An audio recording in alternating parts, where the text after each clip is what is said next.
আপনাদেরকে আবারও নিয়ে এসেছি চট্টগ্রামের আতরাডুফু এলাকার চামড়ার যে আড়ত রয়েছে সেই আড়তে। এখানকার আড়তদার যারা রয়েছেন তাদের সাথে কথা বলেছি। ওনারা বলছেন অন্যান্য বছরের তুলনায় এবার একটু চামড়ার দাম বেশি হওয়ায় ওনাদের ব্যবসা লোকসান হওয়ার সম্ভাবনা রয়েছে। সরকার যেই দাম নির্ধারণ করে ওই মূল্য অনুযায়ী যদি ওনারা বিক্রি করতে পারেন তাহলে ওনাদের ব্যবসা লাভবান হওয়ার সম্ভাবনা রয়েছে। ওনারা আরও জানিয়েছেন অন্যান্য বছরের তুলনায় এবার যেহেতু চামড়াটা একটু চড়া দামে বিক্রি করতে হবে এবং আমরা আরও জেনেছি অন্যান্য বছরের তুলনায় এবার কুরবানিদের সময়ে যে পরিমাণ গরম পড়েছে সেই গরমের মধ্যেও অনেকটা চামড়া নষ্ট হয়ে গেছে, অনেক চামড়া ফেলে দিতে হয়েছে। অনেক চামড়া ছোট ছোট আড়তদার যারা রয়েছেন, ব্যবসায়ী রয়েছেন, তারা এই চামড়াগুলো ফেলে রেখে চলে গেছে, কারণ চামড়া নষ্ট হয়ে গেছে অনেকটা। তারা বলছেন গরমের কারণে। আতরাডুফু এলাকার চামড়ার আড়তদার, আপনাদের এই ব্যবসাটা কেমন চলছে এখন? আমাদের ব্যবসা হলো, আমাদের বাণিজ্য মন্ত্রী যে লেটটা দিছে ওই লেট উনি যে কথাটা বলছে বুলু এবং কাঁচা রপ্তানির জন্য 3 মাস থাকবে। উনি যদি যেভাবে তদারকি করতেছে প্রত্যেকটা জায়গায় গিয়ে যদি আমাদের চিটাঙ্গা আছে তদারকি করে, আমাদের চিটাঙ্গে যদি 2-1টা ট্রেনারি সৃষ্টি করে বুলুর জন্য, তাহলে চামড়া শিল্প চামড়া আগের মতন টিকে আসবে। 2200-3000 বিক্রি হবে। এইবার অনেক চামড়া নষ্ট হয়ে গেছে কি জন্য?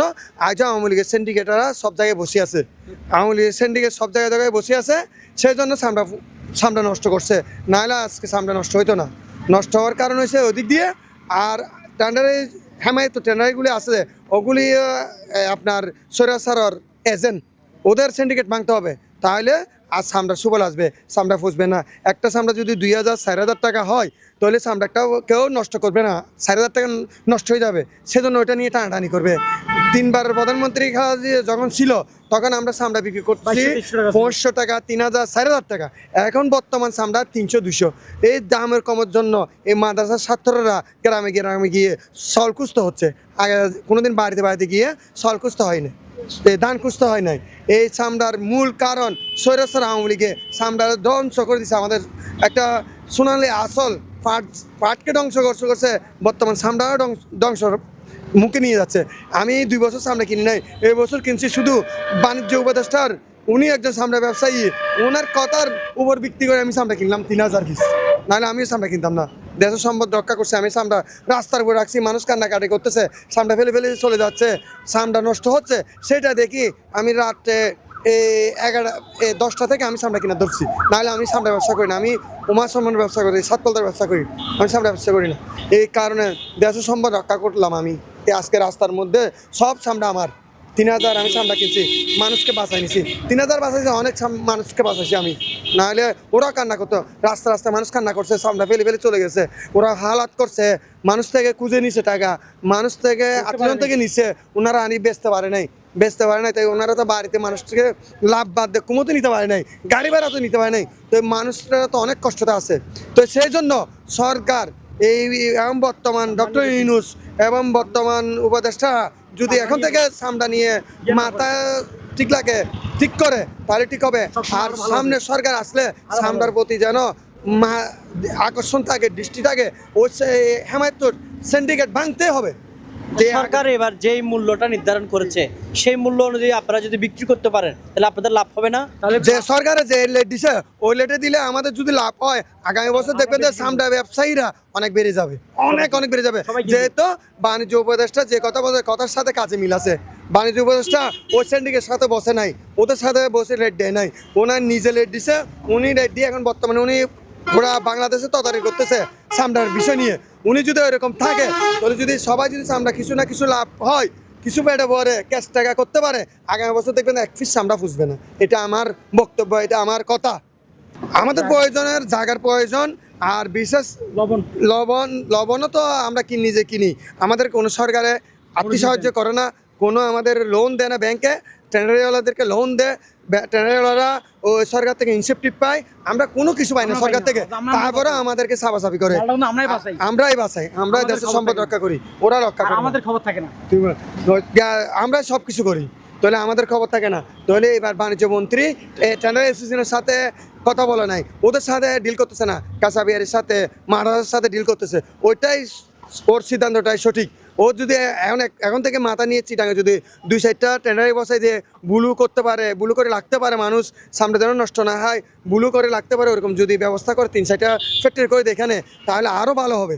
আর চিটাঙের একটা ফ্যাক্টরি আছে বর্তমান এই লিভ লেদার, উনি যদি সামটা চিটাং থেকে সামটা নেয়, একটা সামটা থাকবে না, উনি 3-4 জন থেকে সামটা নেয় মন করা। এমনি বলে আমরা 1,20,000 30,000 কিনি, বাস্তবে উনি এতগুলি সামটা কিনে না।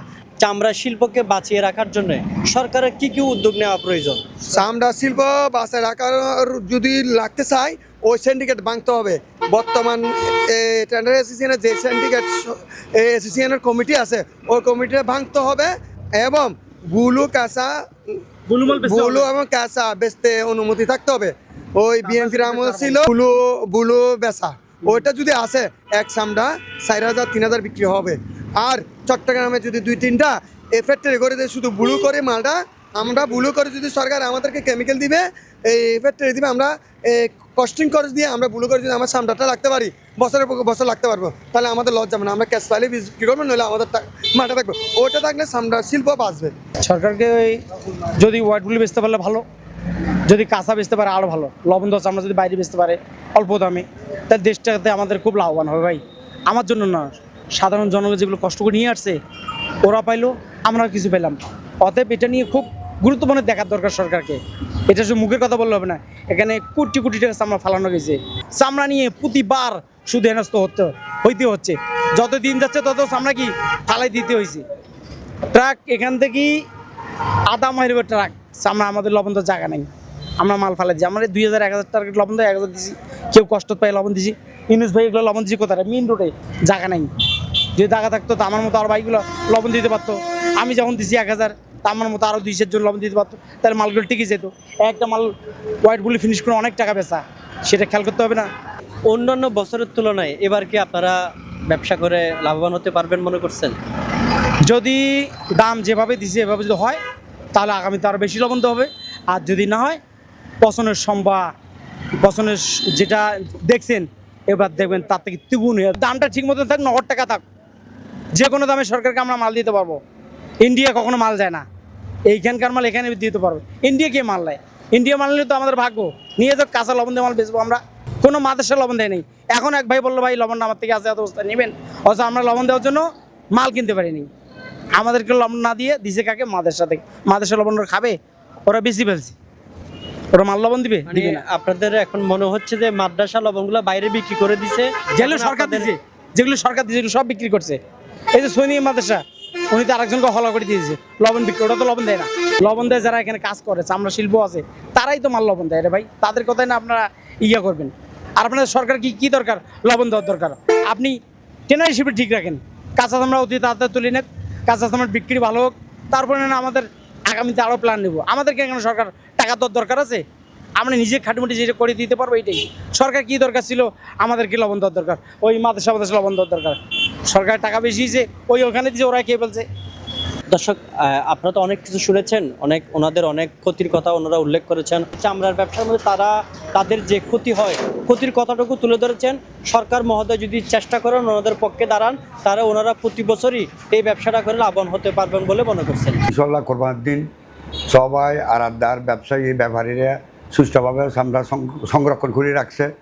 আমরা যে চামড়াগুলো খরিদ করছি এগুলোর যে বাণিজ্য মন্ত্রণালয় দাম নির্ধারণ করে দিয়েছে, এটার উপর ভিত্তি করে আমরা চামড়াগুলো খরিদ করছি। আশা করা যায় থানার মালিক অ্যাসোসিয়েশন বাণিজ্য মন্ত্রণালয় নির্ধারিত দামে আমাদেরকে চামড়ার সেই দাম দিয়ে চামড়াগুলো খরিদ করবে। না হলে যদি আমাদেরকে বাণিজ্য মন্ত্রণালয়ের দাম না দেয় তাহলে আমরা লোকসানের মুখে পড়ব। আর যদি বাণিজ্য মন্ত্রণালয় যে দাম নির্ধারণ করে দিয়েছে সেই দামে যদি ট্রেনের মালিকেরা চামড়াগুলো খরিদ করে তাহলে আমাদের কিছু লাভ হবে। না হলে আমরা আগের মতো আবার দেউলিয়া হয়ে যাবে, লোকসান হয়ে যাব। অ্যাকচুয়ালি এবার প্রচণ্ড গরম ছিল, প্রচণ্ড গরম থাকার কারণে কাঁচা চামড়ার অনুকূলে ছিল না, প্রতিকূলে ছিল। অনেক ব্যাপারীরা মৌসুমি ব্যবসায়ী প্রথমে ওরা চামড়া খরিদ করে নিয়ে আসছে। নিয়ে আসার পরে এখানে আপনার চামড়া বিক্রি করে গেছে, মানে 600 টাকা, 700 টাকা, 500 টাকা, 700 টাকা, 450 টাকা। কিন্তু ওরা এগুলো বিক্রি করবার কিছু টাকা যখন লাভ পাইছে, ওরা বিভিন্ন গ্রামে গঞ্জে গেছে, গ্রামে গঞ্জে দেখতেছে কিছু সস্তা মাল আছে, ওগুলো কিনছে। কেনার পর ওরা কোনো গাড়ি পায় নাই, লেবার পায় নাই, মালগুলো ঠিক মতো পৌঁছাতে পারে নাই। কিন্তু তারপর তো কোরবানের পরের দিন 8টা 9টা বাজে মালগুলো নিয়ে আসছে।